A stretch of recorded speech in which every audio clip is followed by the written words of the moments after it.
Sam, hi. Sam Hi. Jordan, how are you? Yes, good, thank you. Excellent, good stuff. I believe you were just at the gym, as a I good was actually, yeah, I was just at the gym. as a good Man v Fat reader should be, obviously. Exactly, of course. What did you do at the gym tonight? Um, well, same thing I've been doing every time, bit of cardio, and then mainly sort of a weight session. Yeah. All in all, about an hour, and then that's it really, and then just walk home. Okay, superb. Oh, so it's quite close to where you live then. Yeah, so sort of 5, 10 minutes down the road. Brilliant. What sort of gym? It's a leisure centre, so it's got a swimming pool, and then it's got just classes, all that kind of stuff, and then a sort of fairly sizable weights section, and then just all running machines, cross trainers, that kind of stuff. So Brilliant. all in all, thing that I could need. It's funny, isn't it? Because often when we think about gyms, you think about the private chain ones, but there's been a lot of investment actually in a lot of the local authority gyms and things like that, and some of them are superb and cutting edge almost. Oh yeah, I mean the one I go to is it's West Wickham in Bromley. Yeah. There's about six in the whole area, so your membership actually covers all of those gyms, Wow. which for this kind of area is pretty good because normally I think it's Nuffield Health is the next Yeah. closest one. So you're talking 60, 80, £100 a month. Yeah. I pay about £46. And of course, if I wanted to go to any of these places, don't have to pay for swimming, don't have to pay for classes. It's all just included. And of 46, course, well, so it's pretty good. £46 a month. Yeah. That's amazing. That's This really good. area is fantastic. I mean, I had a gym membership before, which was just a gym, Yeah. nothing else. And it was like 14.99 a month, which perfect. That was in Maidstone, Yeah. which was a generally cheaper area. But when I moved up here, and after getting married and stuff like that, it's Yeah. just crazy expensive. So we used the one down the road, and that's perfect for what I need. Superb. There's I'll put a link in the description underneath to Spogo, which is an organisation which links into different governmental sporting authorities, different sporting facilities that are available. So as you say, often you think that the price of a gym would be prohibitive, but in many cases, if you're accessing them through local authority resources, they can actually be okay. Yeah, exactly. Sam, I rudely didn't start with the basics of where you are and what you're doing. So you're 28, I believe. That's correct. Yeah, Yeah. 28. And how long have you been dieting for? Kind of spin it around a bit. I've been overweight probably since I was about 10. Okay. Originally, not a huge amount. Obviously, at 10 years old, it's not great to be Yeah. particularly big, but it's just kind of got worse and worse. And then got to about 17, joined a gym, and it all dropped off, which is fantastic. Yeah. I was probably about 14 and a half stone then, Yeah. which, okay, it's not completely down to what they say you need to be, I suppose, from Yeah. the NHS point of view. But I was happy with it, and then unfortunately did my A levels, went to university, exams, and then work, and it's just gone up from there, really. Yeah. So do you find that exercise for you? How tall are you, just out of interest? 6'2". And roughly what do you weigh at the moment, if you're happy to share? Yeah, I weighed myself earlier. It was about 143 kilos. So I think it's 22 and a half stone, I think. Yeah. And what did you start as? The worst I've been was 23 and a half stone. Right. Okay. So you're a stone down. Yeah, exactly. Which has Brilliant. been predominantly over the last sort of month or so. I suppose about 7 weeks or so now. Haven't been at the gym and stuff Yeah. like that. Fantastic, well done. And do you find that because obviously when you lost weight when you were 17, that was as a function of, was it just exercise, or did you also cut down on what you're eating? Or The biggest thing was the exercise, and I stopped eating bread. Hmm. Completely cut out sliced bread. I mean, I still ate, rolls and things like that. But for some reason, the mentality was if you don't eat sliced bread, you just eat other stuff. Actually, it just completely dropped off because I found that I could have one roll, but 5 slices of Yeah. bread, and in the end, it's such a completely different thing. Yeah. And that was it. And for some reason, the mentality worked like that. So obviously, where I might have 4 or 5, honestly, 8 slices of bread in a sitting, it is done. Yeah. I can admit that would have been the case. Stopped doing it, and it literally just dropped off like nothing at all. And Do you find that sometimes, because although you say that that's maybe a small change to make, sometimes by just giving yourself that thing where you say, I am going to definitely do this, even if it's something tiny like, I'm going to drink a glass of water first thing when I get up. It's almost like when you start putting that discipline into your life in a very small way, then subconsciously you just start applying it to other areas of your life as well. Yeah, definitely. I think so. I mean, I tried a diet at one point, which was incredibly restrictive. I think there was some similarities to, is it paleo, I think? Yeah. Yeah. So there was some similarities to that. It was a slightly different one. It was called Kickstart Fat Loss. Unfortunately, although it started off great, and I lost like 13 pounds in 1 week, which was incredible, and it carried on for a little bit from there. But the problem was you kind of lose the support because you kind of, it's always about women. That's kind of it, really. In that position, I think it's on somewhere on the website as well. It says sort of it's always about, that they've got like an extra stone that they need to lose. No one's actually got as much as say I need to lose. And you're sort of sitting there thinking, I don't want to talk about how much chocolate you've eaten. It's very much, I want to sort of,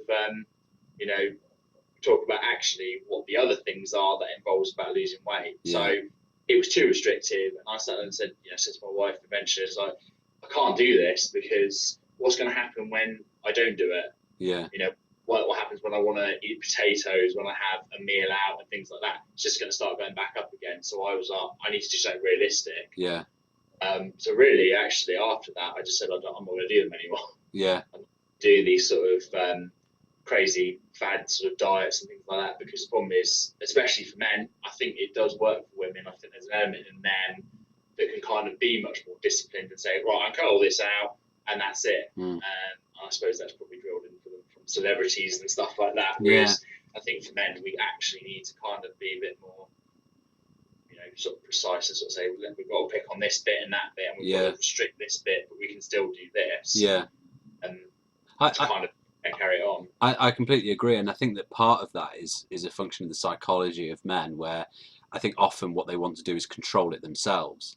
So if someone gives them this really hyper strict list, you start looking at it and thinking, well, yeah, that's okay, but I can't do that on Thursdays because I go out with my mates then.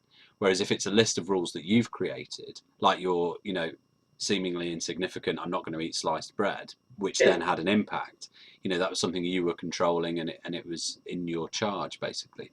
So, definitely. So what are you doing currently? Obviously, you're at the gym, and how are you pursuing this in terms of the food that you're eating? So I'm at the gym. I do that. I was saying, obviously, on the forum the other day, I do Krav Maga as well. Which is martial art. And food-wise, it's cutting down mainly. Portion sizes and stuff like that, because quite easy to have big portions.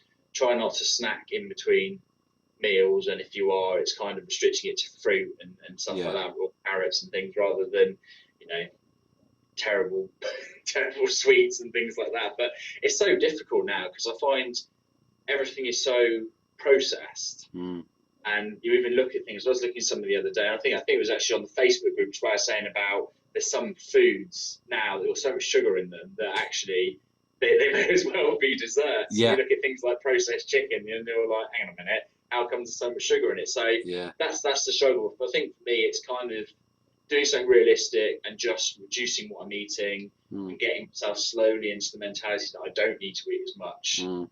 Because it's quite easy to think, I'm a bigger person, so I've got to eat loads. I've got to eat loads to keep myself going, keep the energy going. Well, actually, to be honest, going to the gym is what keeps me going, keeps the energy up. And then, I don't need to eat that much food, don't need to eat that much bread and other stuff. I was speaking to another guy about this, and he was saying a very similar thing, that it's almost like a self-fulfilling prophecy, where you're a bigger guy anyway, so therefore you're thinking, but I need those calories to keep going. And he had a nice way of putting it, actually. He said that actually what sort of snapped him out of that way of thinking was realising that the fat that he was carrying was energy. So essentially he already was packed with energy. It was just telling his body to actually, no, use that energy rather than the energy that I'm eating. So not the the carbs and the stuff that was going into him on a daily basis. It was saying, no, I'm going to restrict that. So actually what you have to do is go and find the energy that's stored already in my body. It struck me as an interesting way of looking at it. It is actually. That's good. I like that. Feel free to use it. It's not mine. Tell me about Krav Maga. How did you get into this? Well, I used to do Wing Chun. I don't know about his style of Kung Fu. When I was back in Cheltenham, where I'm originally from, and when I left Cheltenham and moved down to Maidstone to be close to where my at the time girlfriend lived, now my wife, so we now live together in Bromley. So I struggled a bit in Maidstone to find something to replace the Wing Chun. So when I got to Bromley, I thought I'll look for something here. It turns out where my wife is a guide leader, she they have a class on Wednesday night which is called Urban Krav Maga, and it's not Krav Maga in the sense of the sort of proper Israeli army taught one. It's one that's been created from that. It's got elements of a couple of other things like Brazilian Jiu-Jitsu and things like that. It's very brutal, I'm not gonna lie. Do suffer a bit of pain, a few bruises, but actually it's phenomenal, really. Like the amount that you sweat. Yeah. By the end of the class, and we do things called pressure tests, which basically involves you work out for 2 minutes, literally as hard as you possibly can. You stand up, you spin around 5 times, and then everyone attacks you. You basically go through all the stuff you've done that evening, but with people, you normally have about 2 or 3 attackers, and they just continuously attack you for 2 minutes. And yeah, it's crazy. And you're literally, but you do find yourself really pushing yourself to kind of do more, knowing that even though your sort of lungs are on the floor, your heart's smashed into pieces, everything's just like collapsing around you, but actually you just carry on, and otherwise it hurt anyway. Yeah. But that's it for me. It's outside my comfort zone. Wing Chun was much more sort of direct. It was much lighter. There was no real heavy going exercise in it. It didn't really break much of a sweat because it was more about the art, whereas actually the Krav Maga is about the fitness level, and then also a very brutal self-defense. Yeah. Vince Millett, who is one of our amazing losers, I don't know if you've read his story, but he got back into Brazilian Jiu-Jitsu after he'd lost, but I think he was still sort of 3 or 4 stone off his target weight when he got back into it. And he was talking about the difficulties of, I don't think it was expressly for martial arts, but it was about getting back into sort of a physical exercise again when you're not at your target weight. I mean, how have you found that? Do you feel like, the big guy in the room, or are you okay? Is sort of Krav Maga quite welcoming of different sizes? It is, yes. In terms of everyone there, nobody would even cross their mind about being like, oh, you're the big guy, whatever. Yeah. Obviously, my mentality, I always feel like that. Yeah. Because I am one of the bigger people there. And there's the occasional thing where when you're doing a move and you've got someone who's much, much smaller than you, and of course they can't get their arm around you because you're much bigger than them. Yeah, of course.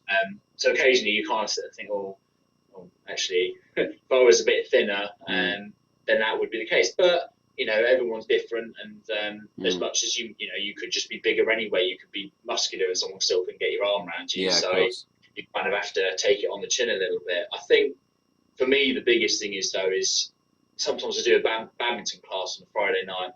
It's just like a local one, and my wife's parents come along and a few other sort of older people as well. So it's quite light, but it's that sort of feeling that you do something really amazing. You manage to clip it and get it back over and all that things. But you sort of think to yourself, if I was, my point of view, if I was like 7-8 stone lighter, could I do that all the time? Yeah. It's just that moment where you just miss something and you think, if I wasn't carrying that weight, could I have moved a bit quicker? And so I think you have to kind of take that as being, that's what you want to work towards. Motivation, have that as a real target and think to yourself, well, okay, I can't do it now, but keep it in your mind, because think about what you could do when you do lose it, when you are like 15 stone and you can move a bit better and the pain in your legs is gone and you're not feeling sort of bits of you wobble around as you run across the ring and stuff like that. So it's kind of something to really keep hold of. But it's hard. I think even at work and stuff like that, you always feel like that bigger person in the room. And there is occasionally someone bigger than you, but you kind of ignore that. I have to, because you don't want to be that guy who goes, oh look, there's a bigger person than me, everyone look at him instead of me, because otherwise you're kind of just being like, I mean, I was bullied at school about being overweight and stuff like that, and you don't want to be in that kind of category of going, oh, that's right, he's worse off than me. It's like walking down the street and saying, oh look, he's homeless, he's worse off than me, I don't have to worry about anything. It just doesn't work like that. You can't live life like that. No. I mean, just talk to me briefly, if you're okay about it, about the bullying, and does that stay with you? Because it's it's something that I put on weight after school, so I never experienced that within a school context, but I did in the workplace. But is that something that sort of stays with you after it's happened? Yeah, definitely. I think, I mean, as I said, I was overweight since I was about 10. So Yeah. throughout the whole of secondary school, I was overweight. A lot of people, one particular person could get pretty nasty. Only once was it physical. Luckily, I didn't have to suffer that kind of thing. I know lots of other people will have suffered it, and it's certainly one of the worst parts. Most of mine was verbal, and it is hard because I think you also have people you're friendly with, but they turn on you as well once this person's around, and all the kind of steamrollers from there. So I think it does, and it certainly stays with you because always in your mind, it's even if it's just the fact that you're self-conscious. Yeah. You always think, well, what's someone thinking over there? What's someone thinking? I mean, I was having a discussion with someone yesterday. In fact, she was telling me you need to start being a bit more confident in yourself because even like at work and stuff, even though I've actually just had a promotion at work, my mind's just saying, is this right? Should I? Or shouldn't I? I don't know. And she was sort of saying to me, you actually do a good job. You sort of being an idiot and kind of understand that. But it does carry with you. I mean, I can easily say that probably until I was about 18, I would barely even talk to women. Mm. You know, I really struggled talking to girls in a face to face. You know, if it's on the phone or messages and stuff like that, it wouldn't be a problem. But even when I got to 18, couldn't. And then once I started university, I came out of my shell a little bit, and then got to 20, 21, and I met my now wife. But it was hard, and even now, in the back of my mind, I feel like sometimes you're putting on a front. Because you're trying to hide everything else behind it, and then in front of you, you've got this person who's able to be confident, be able to talk to people. I don't really have a choice. I work in the financial sector. I work in insurance, and there's all this stuff. You've got to go out and meet people. You've got to speak to men, women, older men, or younger women, or whatever it is, and you have to just kind of push yourself out there and do it, which is what I've kind of been able to do. There is that person, like that inner person who feels like they're collapsing and everything's falling around them and stuff like that. Yeah. And it's kind of getting those two people, I suppose, together to balance themselves out. Yeah, I mean, beautifully put. That's exactly. What's funny though is that you sort of. What I've realised in recent years is that everyone has that sort of inner person who's going, you can't do this, you're an idiot, what are you doing, you know, and everyone has that inner person, and everyone has that outer front that they put on, and I don't think I ever realised that before. I thought it was just me who had that sort of, you know, the inner voice going, but you're a dickhead, why are you doing that, you know? Let's talk briefly about your obviously congratulations, you're recently married. When did you get married? Sorry, what? When did you get married? When? It was 10th of August. Fantastic. Okay, so not long ago. Are you only recently back off honeymoon? Well, we went straight away. So we came back. Oh, when was it? It must have been literally at the end of August. We came back. Wow. Went to America. Superb. Did a tour from Las Vegas and then across, sort of through Yosemite, Death Valley, and then up to San Francisco, where we flew back from there and had a few days in San Francisco, and then came back. Jammy bastard! Where was the good bits? I mean, obviously all of it. But... It was all really good. I've got to say the worst bit actually was Las Vegas. Really? No, I think I went there because the thing is, although actually, I'm actually teetotal, so it's not a big thing for me to kind of watch things like The Hangover and think, oh yeah, gonna have this amazing. We went kind of thinking, actually, I just want to see what it's like. I was hoping for this really cheesy sort of, over the top, almost like it was in the 80s or something like that. Yeah. But actually, it was really serious. And you do see all these people sitting at their things, constantly putting things like nappies on and all that. You're walking down the street and you've got all these, they must be from sort of South America or something like that, and constantly they're trying to give you sort of letters, sort of pamphlets about escort services and stuff like that. And I'm walking past them like this, hand in hand with my wife, and they're going, would you like one of them? And you're just like, my wife? Seriously, my wife is right here. Come back later when I'm on my own, and then we can talk then. But no, but seriously, and I watch people like walking down with their kids. Yeah. Not older kids, kids like little. I remember these two little blonde girls, probably, I don't know, about 4, 7 or something like that, and trying to give the man didn't you? Obviously, they're just told you've got to give all these away and, Yeah. and get people in, and that's that's kind of it. People just saying, come on, I'm with my wife. Yeah. He's with his kids. He's got his wife standing like 2 foot away. It's crazy, but I think our best bit, Death Valley, was amazing. Yeah. It was 48 degrees, easy, but it's such an incredible place. And one bit we went to, and there was this sort of massive valley bit, Yeah. and these 2 fighter planes flew through it. They use it to kind of practice maneuver and stuff like that. But most of all, it was Yosemite.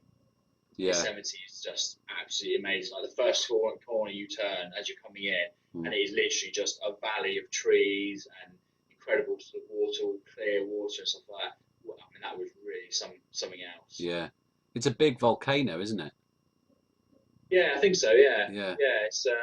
I'm it's basing that exclusively on my scientific research of watching the film 2012. Yeah. Yeah. It's an amazing. Yeah, it's incredible. Like the whole formation of it, and one bit's like, it'll be all sort of dusty, and then the next bit will just be full of trees. Yeah. We were quite lucky. We were staying in this hotel, and of course they upgraded us to this is the honeymoon suite. Getting there, jacuzzi in the room, and all that kind of stuff. Yeah. We're overlooking, and there's this river, just this huge, like proper full flowing river, just behind the room, and stuff like that. And the funniest bit was because it says everywhere, please don't put any food out because of the bears. Yeah. The thing is, I'm a big animal lover, so I'm saying thinking I could just throw some pizza down. I'm up on the 3rd floor. I don't mind. They can come along. I'm not worried about those people down below. But no, it's pretty. The whole thing was just an absolutely amazing experience. We just thought, go for it. Let's enjoy ourselves. Yeah. Probably won't do it again for a while. Yeah. Just out of interest, I'm going to sneeze. Sorry. Very professional. Bless you. Thank you very much. Yeah, I'll enjoy watching that one back on HD. From a teetotal point of view, how long have you been teetotal for? Always. Really? Never drunk? Yeah. I think maybe once I can vaguely remember having excuse me, one of those old hooch stubby things. Yeah. And I'm talking literally one, just a tiny little one, on a New Year's Eve when I was probably like 14. Yeah. That was it. It's the only time I think I ever actually drank in the thing. Why is that?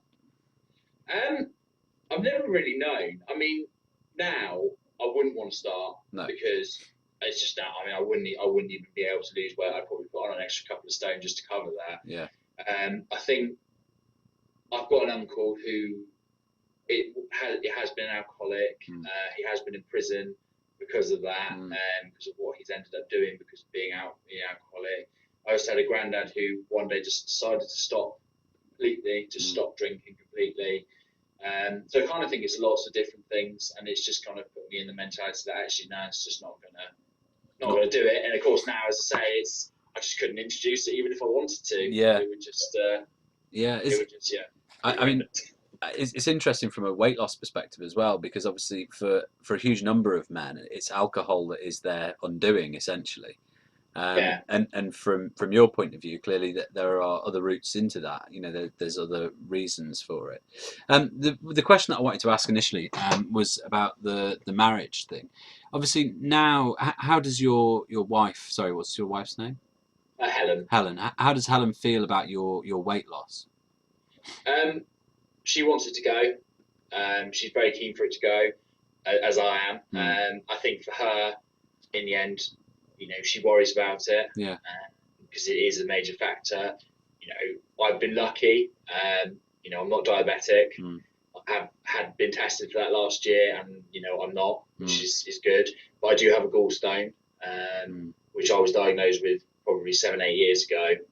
I've never had it all removed or anything because I've always been too heavy to actually feel like I want to go through with any operations or surgery or anything like that. Because of course that's a danger in itself. And where I'm flat-footed as well, so it causes me at the moment, especially being as heavy as I am, a lot of problems with my ankles, my knees, the back, all that kind of stuff. So in the end, from her point of view, especially for our future, she's keen that I lose weight, because in the end, otherwise it's going to be an issue always, and it could quite easily be because a lot of my family, certainly my granddad, my great uncle, both died of heart attacks at 78, but neither of them were overweight.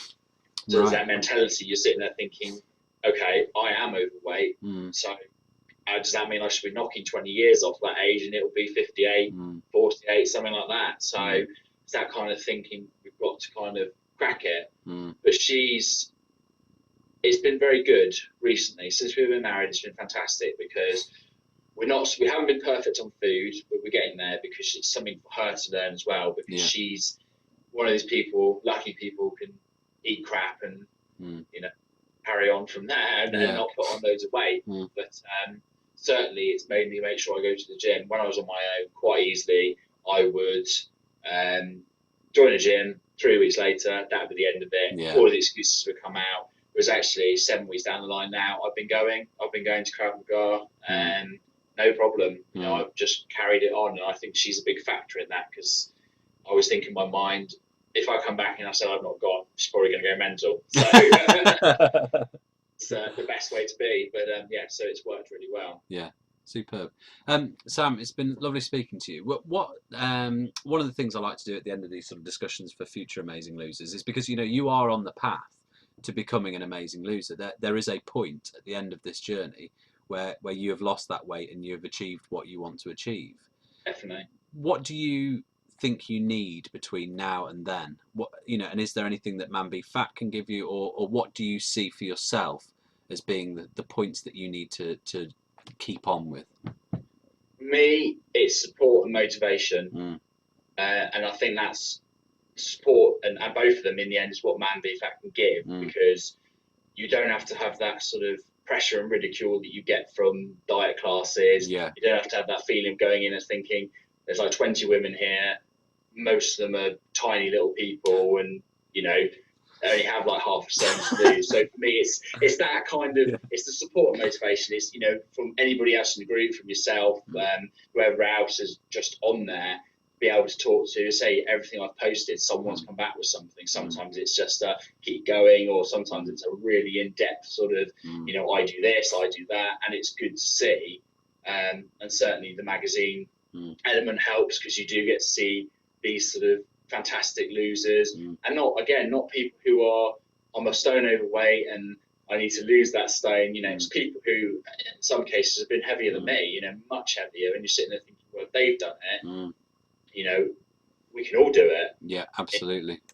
And that's it for me. It's keeping yourself motivated continuously, because when you fall off, it's easy just to go, that's it, I'm done, and kind of give in. And the support to be there to make sure that when you do fall off, you keep going, even if it's one day. Because one day out is one thing, but when it becomes one day and then you go, I'll start again next week. Next Monday, the next Monday. First of next month, That's it. And this is the thing. Somebody at work said to me, I've been dieting recently. Said I've fallen off. Said I'll start again on Monday. And I said, no, you're not. He said, you're starting tomorrow. So I don't care it's Friday. You are starting tomorrow, because if it's what you want to do, start tomorrow. Because what difference does it make if it's Friday, if it's Monday, Tuesday, Wednesday? You just got to do it. Exactly.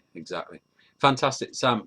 It's been really, really nice speaking to you, and I'm enjoying having you on the forums and chatting to you. So I'm sure I will continue to do that. But for now, Sam, take care. You too.